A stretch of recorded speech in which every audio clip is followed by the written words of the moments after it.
Get ready for the world's greatest Arsenal podcast. Welcome to another podcast by Guns and Yellow Ribbons. Enjoy the show. Alexa. Not Alexa. It's welcome to Guns and Yellow Ribbons. My name is Fergus. I am your host. It's probably the euphoria still from the weekend. We are going to be talking about the North London Derby. We are going to be talking about the Man United game. And we're going to be talking about the title race. It's definitely on, I think, now. And maybe now you're going to believe us. Some don't yet, but we'll have that chat. I am joined by my usual sidekick. I'm joined by Trev, Big T, and all the way from Copenhagen, we've got our Danish Gooner, Alex. Trev, I know. You know what I was trying to do? I'm trying to go, Alexa, turn the office light to red. And I forgot I had my microphone on. You know what you should have done? You should have asked Alexa to choose your outfit because she's looking naff tonight, my son. And listen, I've been linekered. Well, well done. I'll tell you what. If any of you three, I'm in the power here tonight. If any of you three get grumpy or don't stay happy all through this podcast tonight, I'm blowing you off the show, boys, because we are the Arsenal. I'm not having any loads of rubbish or crap tonight. We're talking positive, and hey, we could even win the bloody league, you know. We could. We will talk about it. Tony, you've type of introduced yourself, BBC styly. Come on then. How are you doing? You still buzzing from Saturday? If I'm honest, I'm buzzing for the last sort of 7 to 10 days in general. Oxford, new ground ticked off. That's another win into the next round of the FA Cup. Going into a positive mood, going into Tottenham, full of good spirits, and it only continued for the whole day, 90 minutes, and long after the game. It's just been an incredible sort of turnaround, or not turnaround, but 2023. This was supposed to be the year when, the World Cup break halted us, stopped us in our momentum, stopped us in our tracks. And yet all it seems to have done is just galvanised us even further. They're just absolutely buzzing to be a Gooner right now. Alex, to the song. What was the atmosphere like in the Copenhagen flat? Or did you go to the Gooner bar? No, I went to a pub, and I'm sure it wasn't as good as it was in the ground, but it was still amazing to be with loads of other Gooners. And yeah, I was a bit down going into the match after the whole Mudryk saga. We'll go on to that later, but yeah, I'm just over the moon after the game. Was so nervous going into it. Optimistic though, but still nervous as I am always going into the Tottenham games. But yeah, I'm just relieved and just happy now. Well, with a late substitution at the North London Derby, Trevor couldn't get to it, so I had to make a mercy trip. He rang me on Friday night and said, I need to get my ticket. I need to get it to Capodane. How am I going to get it there? And I said, well, he doesn't drive, Trev. I'll see you in the morning. So I set my alarm clock up, and I was up there for a cup of tea about 9 o'clock. Wasn't it about 9:45 on Saturday morning? I was sitting looking out my front window because I do live in the back end of Beyond. Oh, yeah. And I saw Fergus's car go by, so I rang him. I said, Ferg. He said, what? I said, you've gone past. He said, okay, I'll turn around. So I put the phone down, turned around. Saw his car go back straight past the other way. Ferg, you've gone past again. It was hilarious. Absolutely hilarious. But I tell you what, Capodane got his trip in, didn't he? And that was all that mattered, Ferg. Listen, it was just important that the ticket went to an Arsenal fan and not and didn't go get wasted. That was the main thing. So I was trying to bring up a picture of the ticket and just fields for miles and miles and miles. I sent a picture to Dan Gunn. It's in the arsehole of nowhere, but it's worth it. So Tottenham. So what are we talking about, Ferg? What are we talking about? We're going to be talking about the North London Derby. We're going to be talking about the atmosphere there. We're talking about the lineup. The brisk start about Eddie, and then we'll go into looking ahead to the Man United game as well. Listen, they won the last 4 home games against us. Never had won 4 in a row. It's 9 years since we won at N17 before. And Arteta was interviewed and asked about that and said, you haven't won here for 9 years. He said, yeah, I know, I was captain back then. And I thought it was a really, really good rebuttal. Trev, let's look at the lineups for... well, actually, let's talk about the atmosphere there. First of all, I love this flag that was hanging over the top. It was the Arsenal, and made one hell of a statement. I just love that. Tony, you were there for some of the atmosphere. We had the LA.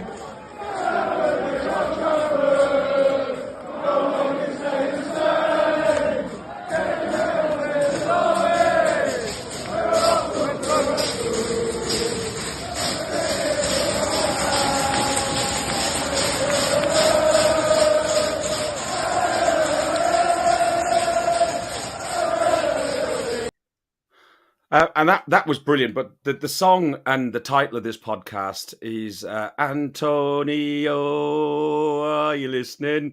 That just kicked off. Tony, talk to me about that before I even play it. Go on. It's just, everyone knows the song. It's just unbelievable atmosphere. The connection amongst fans right now is just as good as I've ever known it. The atmosphere before the game was incredible. It was as good as last season, to be fair.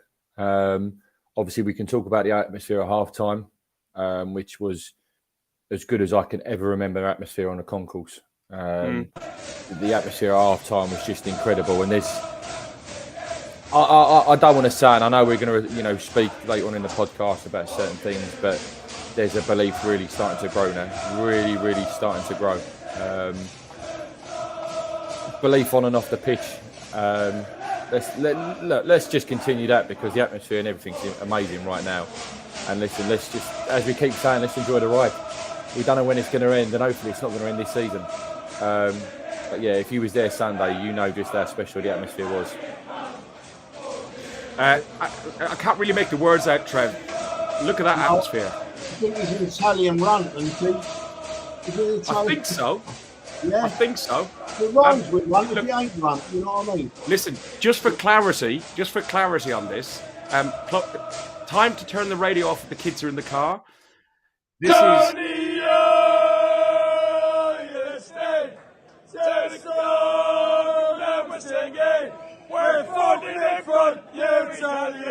There we go. That for a second, I thought that was the 2023 remake of the Three Stooges.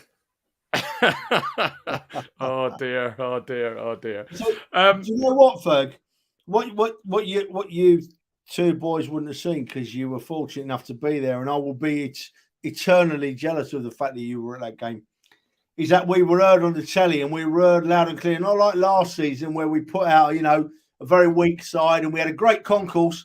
But once the game got going, you sort of knew last season that we were going to struggle. Not this year. From the very first, well, I said last week, and I said before, we will beat Tottenham, right? I was positive about it. But from the very first kick of that ball on Sunday, it was just obvious that we were a better football side in all areas, doing everything. And the atmosphere that created amongst you fans, every Arsenal fan that was there should be proud of themselves. It was amazing to watch and listen to. I just wish I was a part of it, but I will be again. We'll be next season, and I won't be there next season because you'll be there, because it's hard enough to get tickets for all of us to get there. It's not impossible. So we just rotate. That's what we do. So looking at the lineups, Alex, look at this. We had Ramsdale, White, Saliba, Gabriel, Zinchenko at the back, over Tierney, Partey and Xhaka. Partey was outstanding. Odegaard, Saka, Martinelli, and Nketiah up top. So same as. Were you pleased with it? Were you worried about any of those players? It's not really much to talk about the lineup, is there, Alex? No, it's getting a bit boring talking about the lineup, because it's the same every single game. But yeah, I was, as Trev said, I was optimistic, confident that we were going to beat them with the lineup. So yeah, not much to say there. And regarding the lineup, could we talk about the comparisons from last year to this year? Because the reason why so many Arsenal fans had belief this season is, and I'm not here to knock any player in particular, but when you put Ben White right back instead of Cedric, when you've got Saliba in instead of Rob Holding, when you've got Thomas Partey instead of Lokonga, when you've got a more experienced Eddie Nketiah up top, when you've got Zinchenko instead of Tavares, it gave us a ground and a platform to build on. Although we went into last season confident, we didn't really truly have the belief with the players. We felt that the more experienced side in Tottenham could get us. This year, I went there thinking, I just didn't feel like Tottenham could get us because of the belief, because of the confidence, because of the experience we have, and the physicality as well. I didn't feel that the players would be overruled by the occasion. You know, I felt confident because of that, and that's not criticising any of the players we had last year, but the belief and confidence and the experience and the ability we had in this team compared to last year is like night and day. I do agree. I think we're unfortunate with some injuries last season because I think wasn't Partey out injured, so that's why we had to play. Yeah, there was injuries. Sorry, I wasn't knocking anyone for forever. No. The reason we had the team doesn't matter why. I'm just saying the team we had this year it's like night and day, and that's the reason the Arsenal fans had such belief going into the game. But you used the word belief, and I believe that is the thing. There is a complete belief, one in the stands and on the pitch. Everybody believes and is behind what Mikel Arteta is doing. You'd podcasts, you'd influencers, or whatever you want to call people on Twitter, slagging the manager off this time last season, before the game, leading up to the game, and even more so after the game. There's not one of them around now saying anything. Everybody is on the same page. And I have not. Trevor, when's the last time you remember seeing us all on the same page like that? Yeah, I know. I was thinking about that earlier, Ferg. It's lovely. It's Arsenal social media, Arsenal fans in the ground, Arsenal fans in the pub. It's a great place to be right now because they're all singing off the same hymn sheet. They all know what we've got. They all know what's been created. And they all know that, for me, and for most of them, this is just the start as well. Look at us. We're clear at the top of the league with a young side, right? And I'm going to make a big statement now, right? I don't know if these boys will agree, but it'd be interesting because I was thinking about it earlier. With all this is due to our players playing well, right? But the man that really pulled them all together, gelled them, given the right attitude, put the right team in place is Mikel Arteta. It's Mikel Arteta. And he's just moved us on. Oh, I can't speak highly enough about the man. I've never run him down. You know that I've always been confident that he could do a job. And what a job he's done. He's taken a team that couldn't get into Europe and made us look like champions. I know we're not champions, but we certainly look like champions at the moment. We are, Tony. You said it, mate. Everybody's singing off the same hymn sheet, and it's lovely. We've not had it for years. Do you know what, Trev? Regarding Arteta as well, I think he's got to be given so much credit for his backroom staff. Because that Amazon documentary perfectly summed him up. He sat at a table listening to the guys. He trusts the guys with him and he listens to them. It's not like, I'm not knocking Wenger, but Wenger didn't really want to listen to people. Arteta will sit there, and the reason he's got these guys as his backroom staff is because he trusts them. The players love him. I mean, that Carlos Cuesta, whatever his name is, they love him. He's a young guy. Did you see the staff running over? Did you see the staff running over there to back up the team and then run over to celebrate? This isn't individuals or a manager or fans. This is one club, and we've been crying out that for a long, long time. And you know what? It's an absolute beautiful thing to be watching right now. Yeah, it is absolutely fantastic. And since you mentioned like Wenger and the Arteta side of things, I was going to do this after the game. We will talk about the game shortly. But after 18 league games, we know we won on Sunday. The Invincibles had only lost, clearly not lost a game. We've only lost one game. But look, we've scored more goals. We've won more games. We've drawn less games. The stats for this guy, and the one game that we did lose, we now know that there was a VAR compromise, isn't that the word we use, Trev? That lost us that game. Possibly some substitutions at 70 minutes by Arteta as well. I don't think was necessarily done us any favours, but it was the Man United away game. It's unreal what the guy's done. He's taken 2 or 3 years. We knew it would take 5 years, possibly to get 3 years to build something, and then pushing on. And we thought for top 4 this season. So absolutely fantastic, Alex. We've left you sitting there. Have your say. Yeah, I'm still surprised by how quick it's gone. I mean, I don't think anybody saw us being this good this year. I think most of us, as you say, were hoping for top 4 and continuing to build off what we did last season. But I'm still surprised just with the signings, Jesus and Zinchenko, how much impact they've had on the squad as well with the winning mentality. And yeah, you can see even with Jesus out now, we're still winning. I'm just surprised. Do you think, Alex? One second, Trev. Let me just ask this, and you can come in after as well on it as well. Do you think, like the year Leicester won the league, was other teams weren't quite clicking? You got City at the moment that don't seem to be the City that they were a year ago. Liverpool look as leggy and heavy as they're going. Chelsea, they're a basket case. All the stars seem to be aligned for us to. Yes, we were going for a Champions League challenge and trying to get into the top four, but because of the way things have aligned. Yeah, do you think that's having a big influence? influence? You could say that any season, mate. You could say that. You Sorry, can go what was back that, in Alex? history. No, but I get what you're saying. I really see similarities with that Leicester season, because usually you wouldn't see Chelsea, Liverpool down in 10th, 9th place. So I see similarities to that season, but I think we're just so good. It's our own. It's by our own chance that we've gotten there. We're playing. We are the best team in the league, and we are playing the best football in the league, and we're beating everybody. So I just think we are the best in the league right now. Trev, you were going to come in. Yeah. Do you know what? Alex mentioned two names there that I've got down here, and I wanted to mention them. I'll tell you why, Fergus, because I know we're not. I'm going to forget it later because I'm excited tonight. But for 7 or 8 minutes of that game against Tottenham, we had Zinchenko and Tierney on the pitch at once. I can't remember that happening this season, and it worked absolutely perfectly. He took Zinchenko off about 7 minutes later, but there's no reason why they can't play on the same side. But Ferg, listen, right? We're at a stage now where, with the greatest respect, mate, the last time I saw someone dressed like you, they were walking around with a file of faxing around, waving it in the air. But what was I going to say now? Yeah, we don't need to worry. Berg, we don't need to worry about anybody else, mate. We don't need to worry about how well anybody else is playing. We've got ourselves in a position where we just need to keep our standards up, and the rest can look after themselves, you know? It's we've got Man United this weekend. We'll talk about that in a bit. They're probably the second best team in the country right now. That's a massive game. But we can afford to lose one or two. Others are going to lose. Others are going to win. It's been a pattern of the season.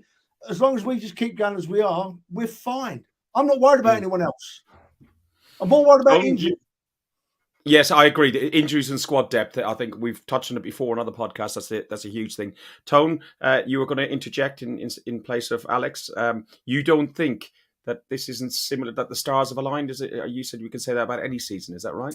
No, just saying that I get your point, what you're trying to say, but then you could say that about, when it was just Arsenal and Man United fighting it, the drop off of Liverpool and Chelsea were nowhere to be seen. City was in a completely different division altogether. When City have won it, would they have won it if Arsenal and Man United were as good as they were in the 90s? It's all if, buts and maybes. Every season, you've got to have an element of luck to be champions. You've got to be good. You've got to have an element of luck, both in terms of other teams dropping points, in terms of you keeping your squad fit, your players healthy. So, I have seen that point being made quite a lot of times this season. The only thing we've got to do is just take full advantage of all of that.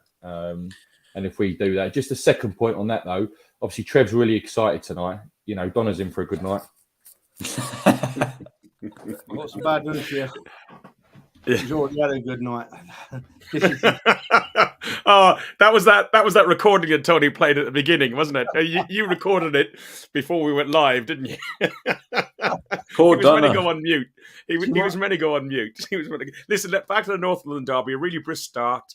Eddie was a bit unlucky, but at 14 minutes, Saka puts a cross in, and Lloris literally chucked the ball in the back of the net. Alex, talk us through what you thought of that goal. Of course, I enjoyed it. We've seen it quite a lot of times this season where Saka does exactly what he did against Tottenham. I think he did it in the first game against Crystal Palace as well, where it was deflected and went in as well. So he's done it a couple of times where he's gone to the byline and drilled in a hard cross, and it's deflected into the goal. So I don't know if it was intentional, like the way it happened, but I mean, we've definitely seen it before. But it was just poor goalkeeping by Lloris, and he's had a couple of stinkers this season at home. Yeah, at Emirates as well, where he spilled it in front of Jesus as well. But the build-up was just fantastic, and the way they combine Ben White, Odegaard, and Saka is just amazing. It's it's just so well structured, and we see it every game. We see it like 10 times every game where they do that exact combination. So yeah, it's just dangerous. And Tony, you'll recall that like, thud noise that we heard from the other end of the pitch on the 24th minute, I think it was, with Thomas Partey, when he took that shot from 30 yards out and he hit the post. If that hit any man or beast, they were dead. The power behind that was unreal. And we could hear it, even with the crowd noise and the amount of noise that we were making in the away sections. You could hear the ball hit that stanchion. Yeah, a couple of points there, mate. One, if Partey's goal goes in, the roof for that stadium's coming off. You know, we would have gone mad. And secondly, there was only really noise in the away end. In all the years going to Tottenham, that's probably the quietest and least confident I've ever heard them. Even when they tried to do something, it was probably one of the most pathetic sort of home atmospheres in an North London derby I've ever heard. I think they went into that game knowing that the belief that we had, and as good as we were, they didn't really have a chance. And after sort of 3 or 4 minutes, the ascendancy was all us. We took the game by the scruff of the neck, footballing wise. We bullied them. We kept possession. We was very experienced, composed on the ball. And I think that was one of the key parts of us winning as well Sunday, is the fact that we, very early on, we silenced their crowd. Yes, I agree. I was speaking to a guy today, a client of mine, and he was in their south stand, and he said he left after 60 minutes. And this guy goes home and away to loads of football, and he said it was just pathetic. The amount of Spurs fans fighting among each other. There was rows outside. There was rows in that big wall. They were just really, really salty. It was wonderful. I loved moving to a new stadium, having rows, having problems amongst the team. Where have we seen that before? Exactly. Exactly, and because you know what, they had 32,000 or 36,000 at White Hart Lane. The new White Hart Lane is 60,000. So how many of those are now tourists? The amount of half and half scarves and the amount of tourist type fans that I saw going down the high road when I took the bus from Finsbury Park down, and it was just unreal. I could not believe where all these tickets have been sold for, because they're not like normal match going fans as we would say. I'm trying not to be speaking out of turn, but day trippers and tourists, you can say it. Yeah, day trippers and tourists sort of thing, you know. 36 minutes in, Odegaard, he takes a shot. Trev, what an amazing goal! And I've watched the highlights a few times since, and that goal was made by Partey to Saka to Odegaard. Like, Partey in that game was just outstanding. Fergus, exactly right. I hate agreeing with you more than I hate agreeing with a big fella. You never agree with me. He's exactly right, mate. And I wrote it down in my notes for tonight. This is where we're winning games, right? Partey and Xhaka, they just sit in that midfield, and they're only. I know Xhaka gets forward a little bit more, but their only job really is to win the ball. If they win the ball and move it forward, it's either going to Saka, Martinelli, Odegaard, or Nketiah. And all four of them are going to give you a threat all over the front of the park. And we're tearing teams apart.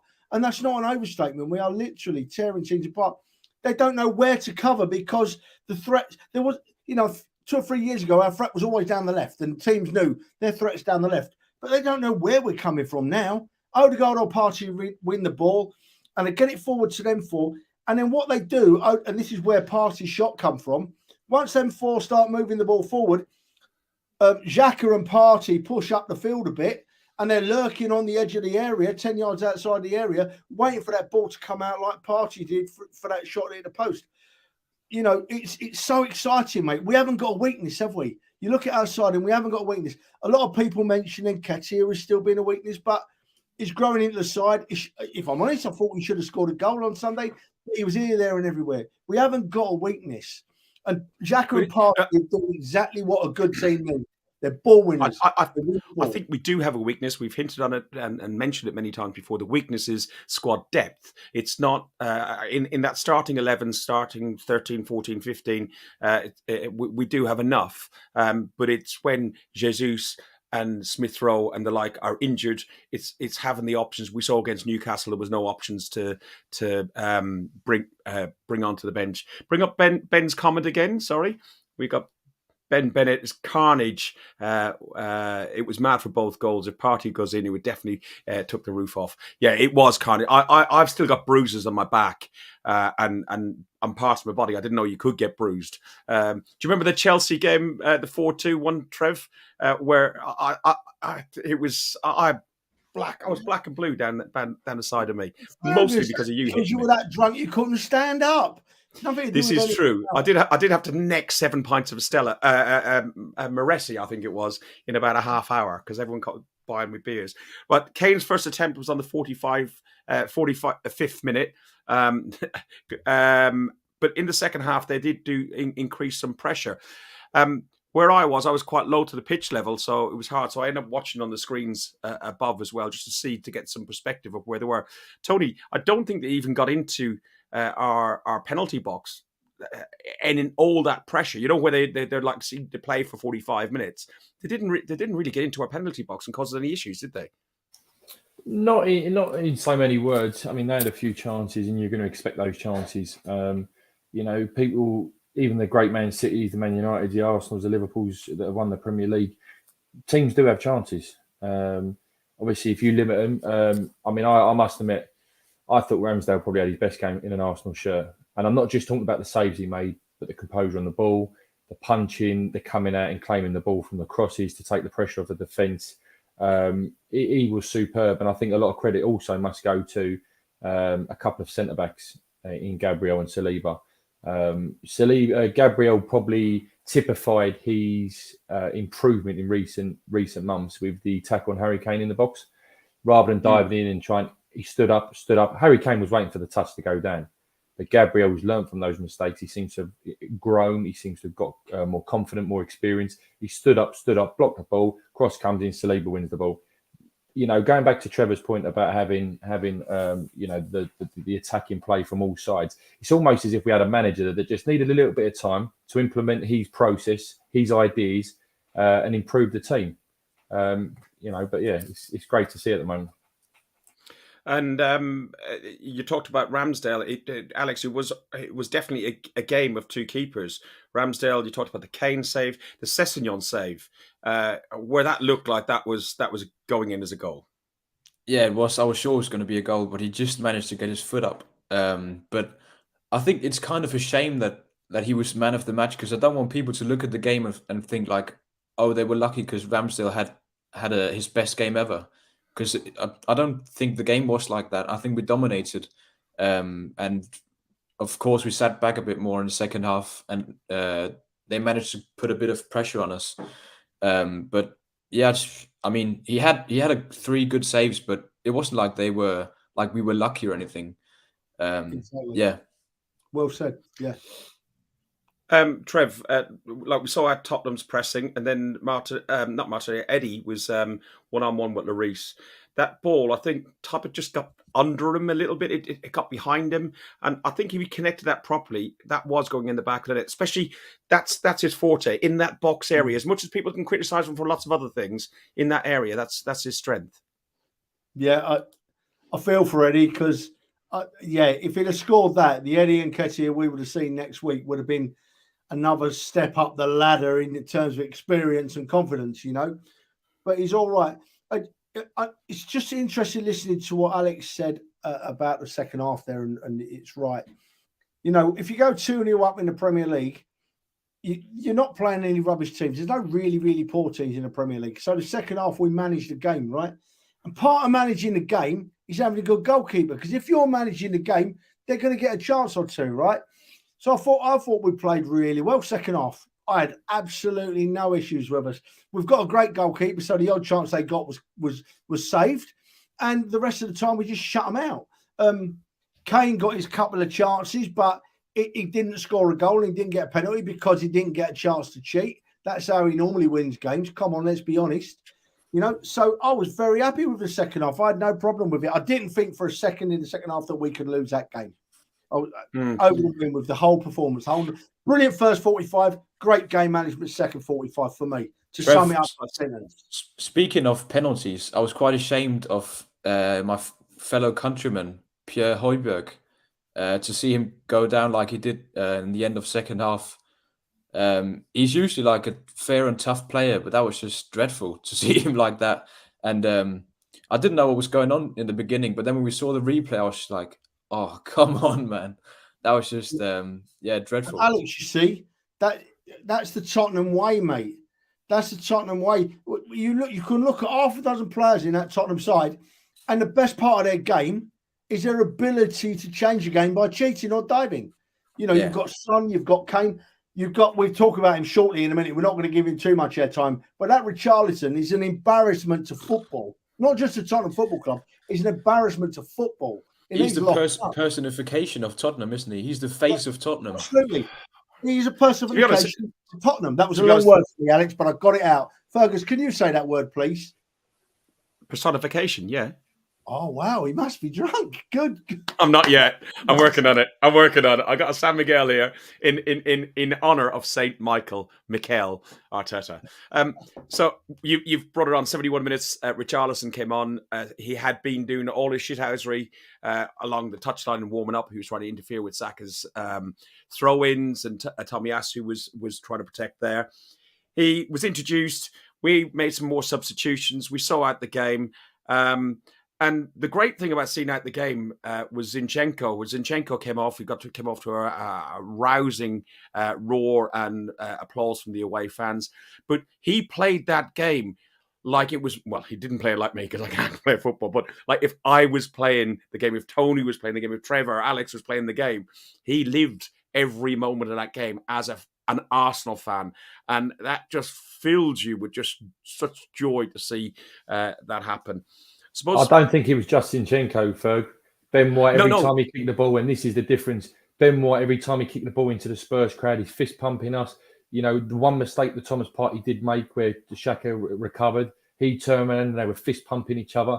It's not just one or two people now, it's the whole club. When Eddie Nketiah tracked back and won that tackle, Ben White again was fist pumping him. I think we've now got players who are proud to wear that shirt. And it's been a long time since we could say that. That was the difference as well. They didn't look like that, Tottenham. They didn't look like they knew what it meant, and they didn't want it as much as we did. They didn't want to play.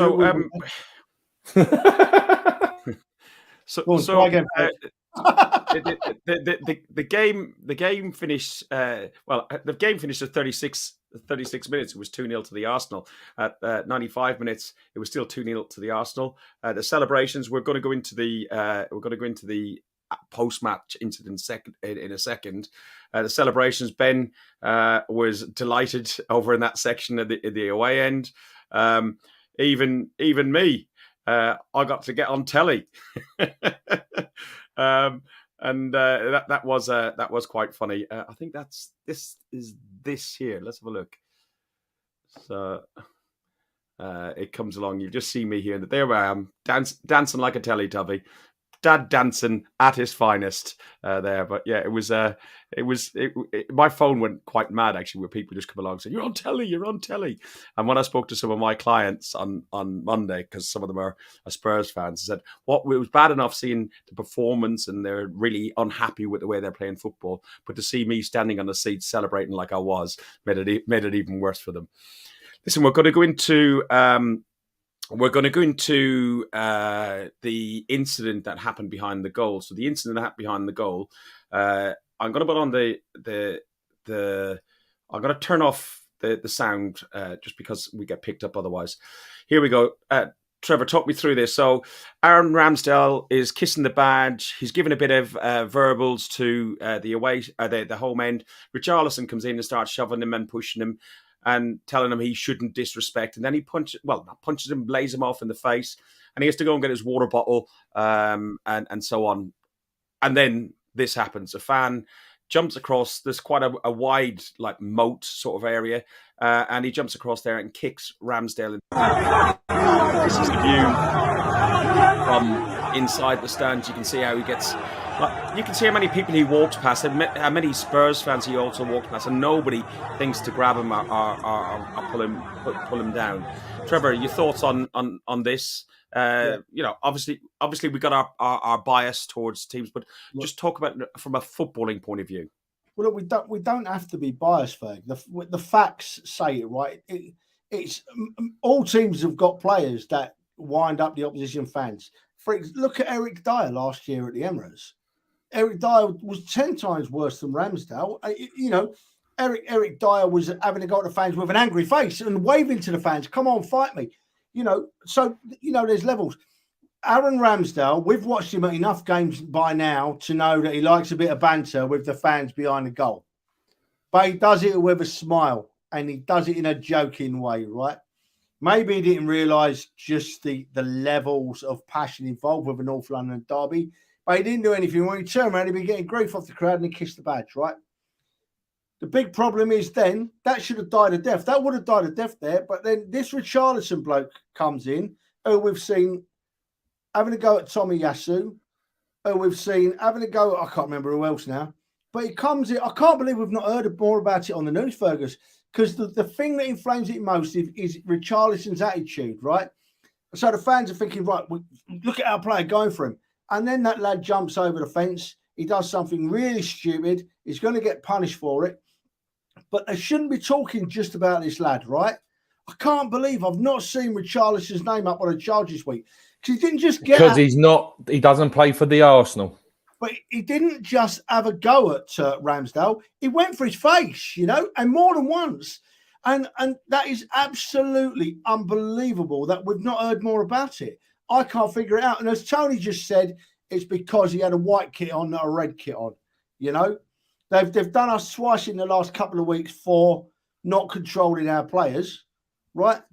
Well, if that's not a player out of control, show me one that is, Unbelievable. I'm fuming. I'm fuming with it all. I mean, that fan's going to get his comeuppance. He broke the law, right, in the heat of the moment, and he's going to get put away or whatever, and that's done, right? He'll get sorted. But Richarlison is on the field, a professional footballer, and they always say they should set examples.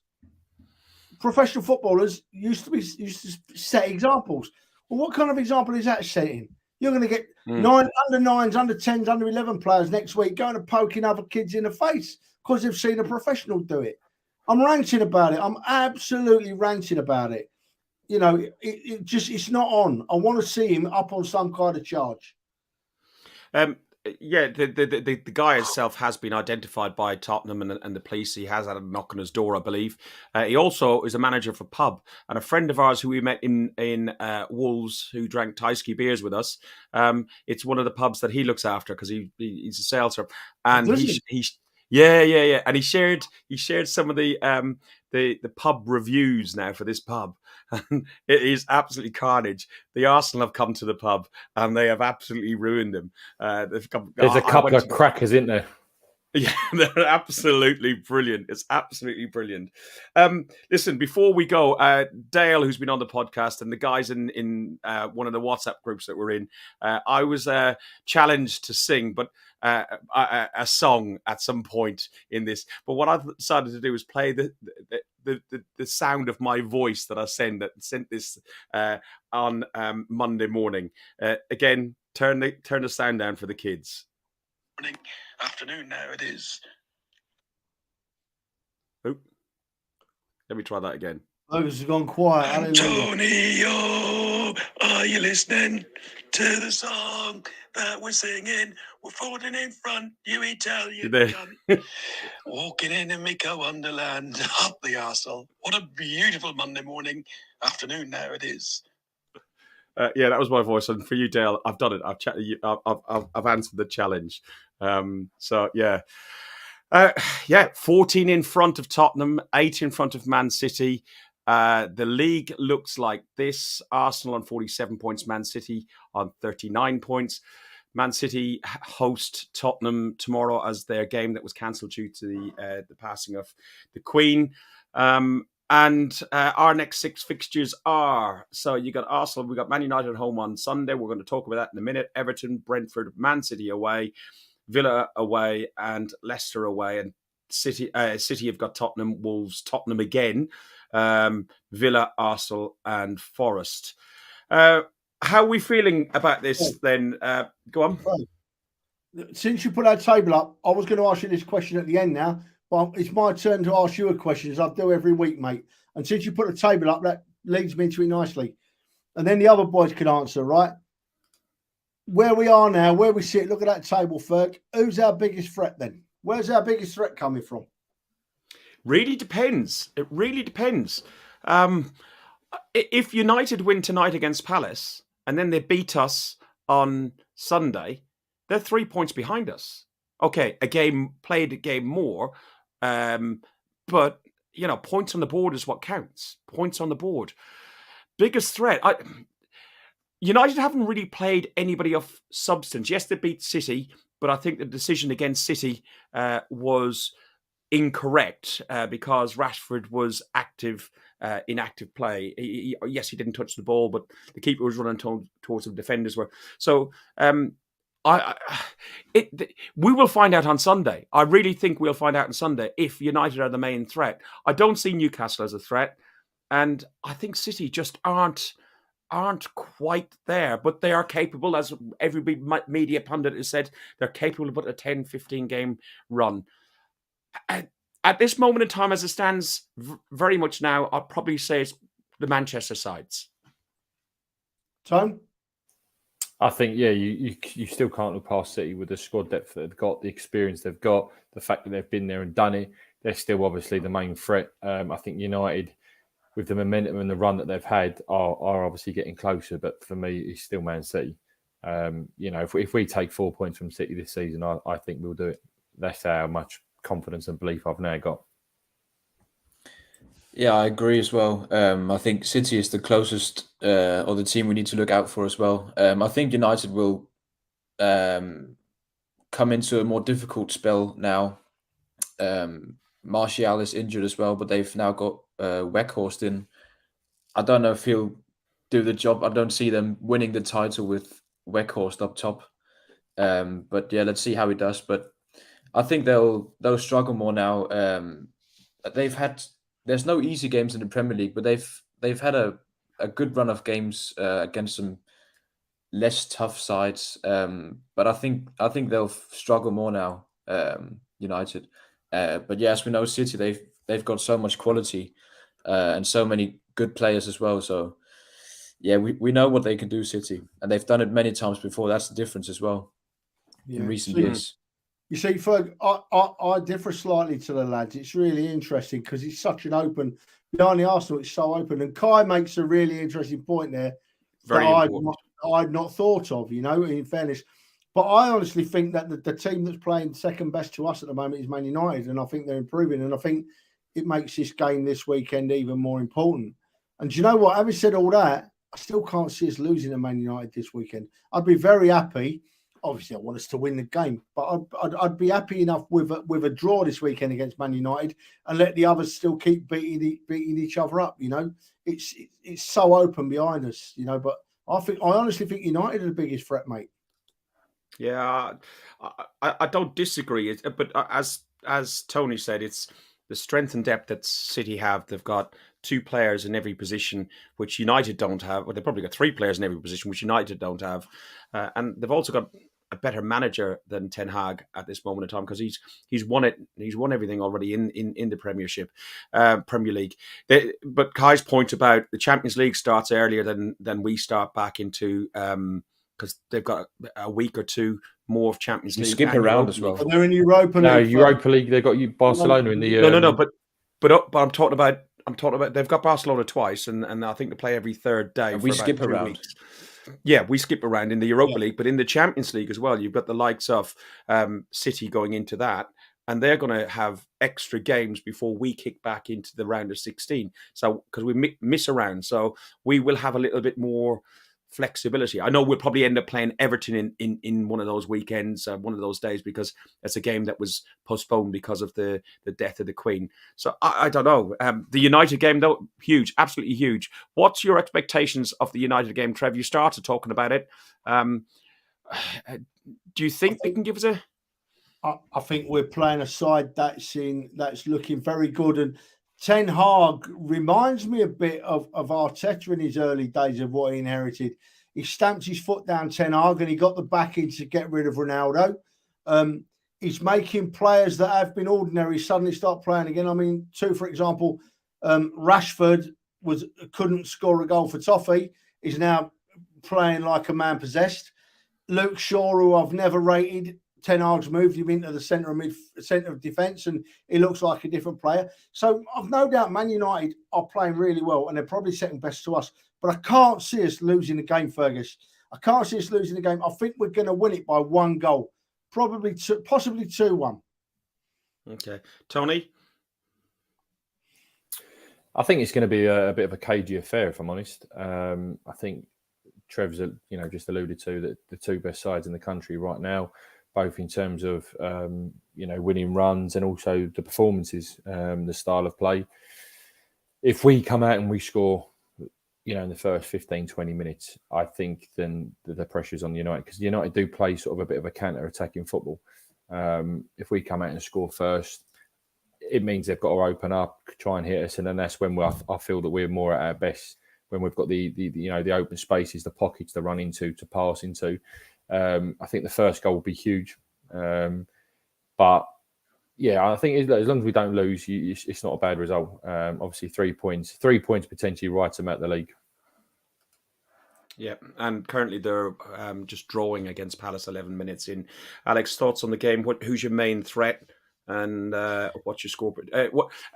What's your score prediction? Did you say, Tony? Did you say your score prediction? I didn't, mate. No, and I'm not going to give it to you. I'm going to go for an Arsenal win. Ooh, you bitch. Oh, non-committal. Give us a score.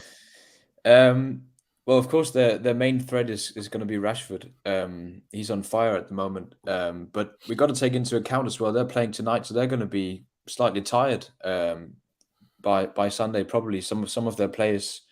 And hopefully Casemiro gets a yellow card tonight, because then he's going to miss the game against us as well. Spot on. Yeah, and that's Alex, going to be important.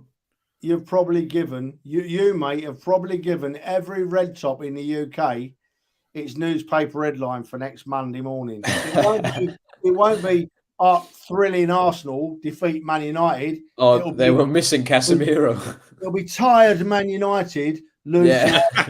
They can't bring themselves to give us positives, No, I think regardless of if they're going to have Casemiro or not, I think we're going to beat them. And this time we're going to have Partey in our midfield. And he was missing when we played them last time. But I just can't see any way of them beating us. I'm so confident, even more than the Tottenham game, that we're going to win against Manchester United. I can't see us losing it. I must admit, score prediction then, what are you going for?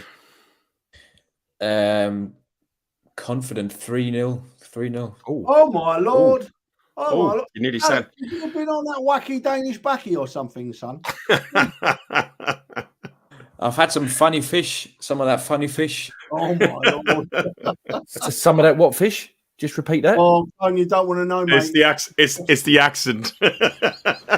I just had to double check. Yeah, and it was funny first, not fish first.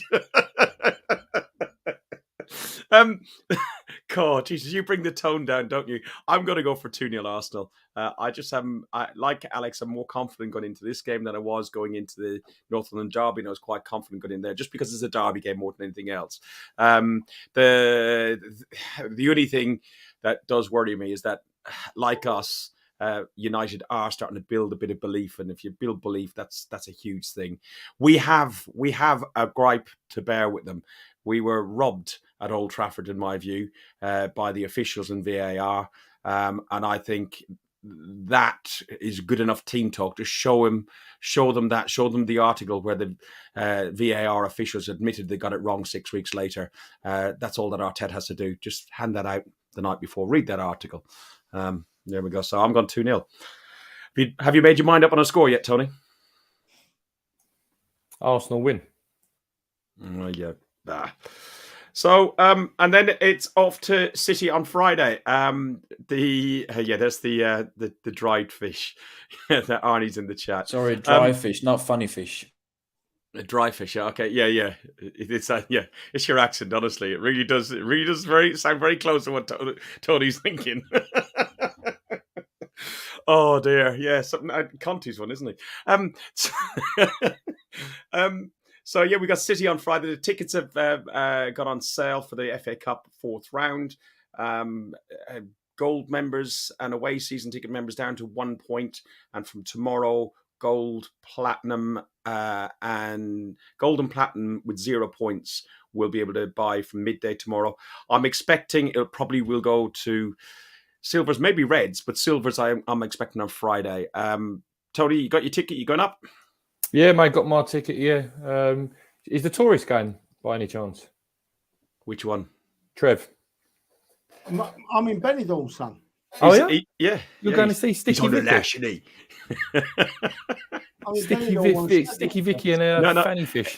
He's been hired out. Jesus, he's been hired out. You know, to do all the drags out there. Tony goes on mute every time. People who are watching this can see he's absolutely crying with laughter because he just chucked me under the bus again.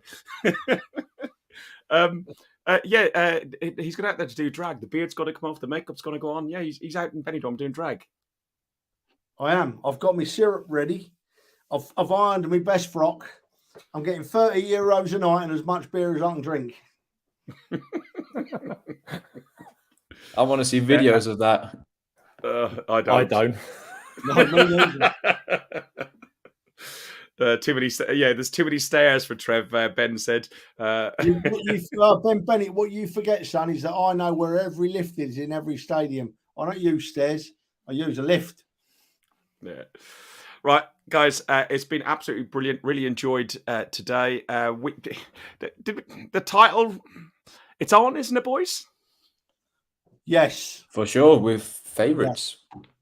I know in the betting we're favourites, Alex, but are you starting to believe? Yeah, for sure. I am. Tony? And I think the rest is going to... Why change the motto, boys? What's been working for us all season? Yeah. One game at a time.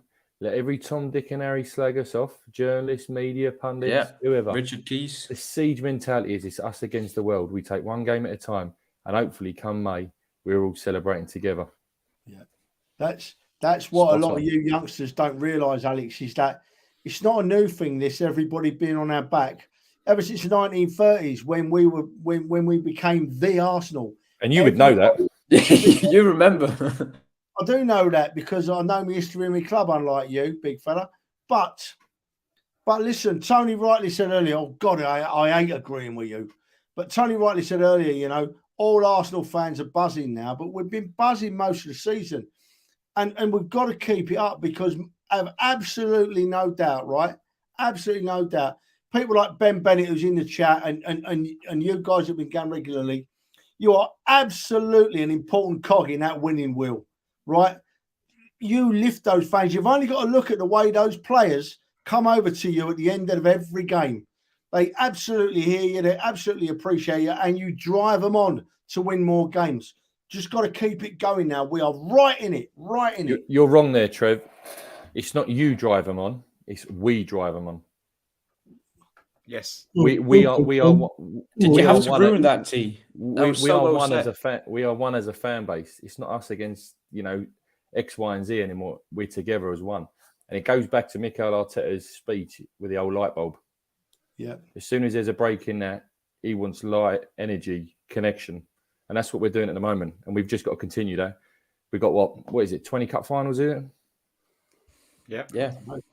20 games. Yeah. Guys, on that note, thank you very much, Tony. We're not finished yet. We're not finished yet. Here we go. Because there's more to be said about this. Listen, Ferg, this is right. We've beaten Tottenham. We can't rush off.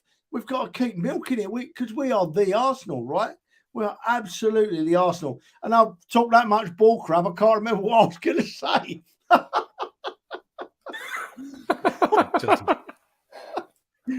Right, on that note, Tony, thank you very much for joining us. No worries, mate. Donna, have a lovely evening tonight. Yeah. Oh, yeah. Hang on a minute. Where's my blue pills gone? Alex, close your ears. You shouldn't be hearing this. You're too young to be hearing this. I don't know what blue pills are. Yeah, exactly. You'll know in about 35 years' time. Yeah, your time will come, young man. Don't you worry about that. Your time will come. Thanks for joining us. Enjoy your stinky fish. Cheers, Mark and Sarah, by the way. Cheers, Mark and Sarah. Thanks for watching and thanks for being good friends. Appreciate it. Yeah. Sorry for I promised that was coming. No, there's no problem. There's no problem. We've seen a lot of new people in the chat we haven't seen before. Dan Hartney, your Arsenal in black and white, Gil Gillespie. So it's really good to see some of you. There's quite a few in there. If you like, and regulars also in there. So guys, if you like what we do, click onto YouTube, click like and follow and subscribe. We're trying to get to 1,000. We're still getting there. Please press the like button, because the more times you lot press the like button, the less time I get him in my bloody ear hole all week. Press like.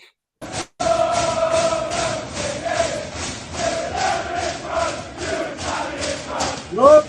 Walking in Mr. Wonderland.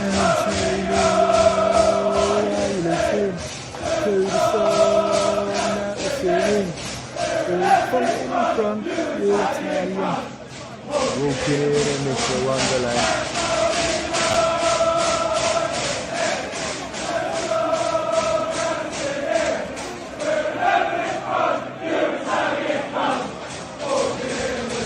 I fucking love this.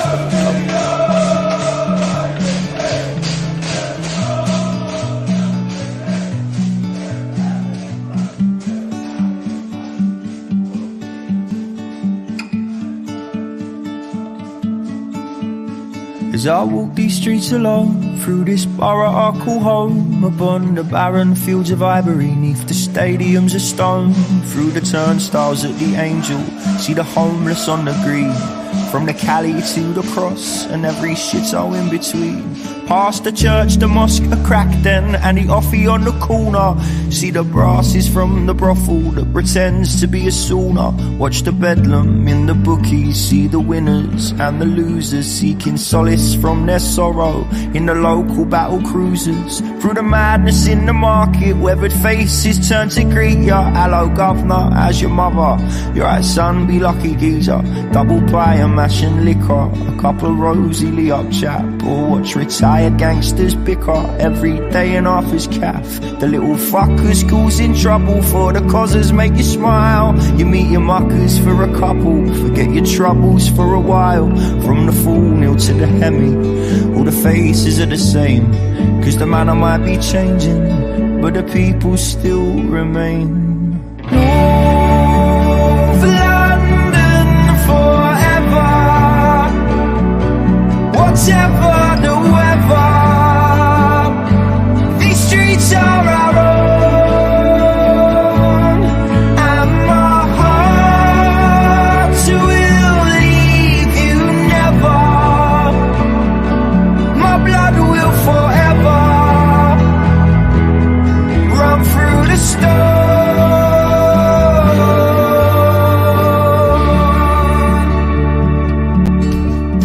As I walk these streets alone, Listening to Guns and Yellow Ribbons, an Arsenal podcast by Arsenal fans for Arsenal fans.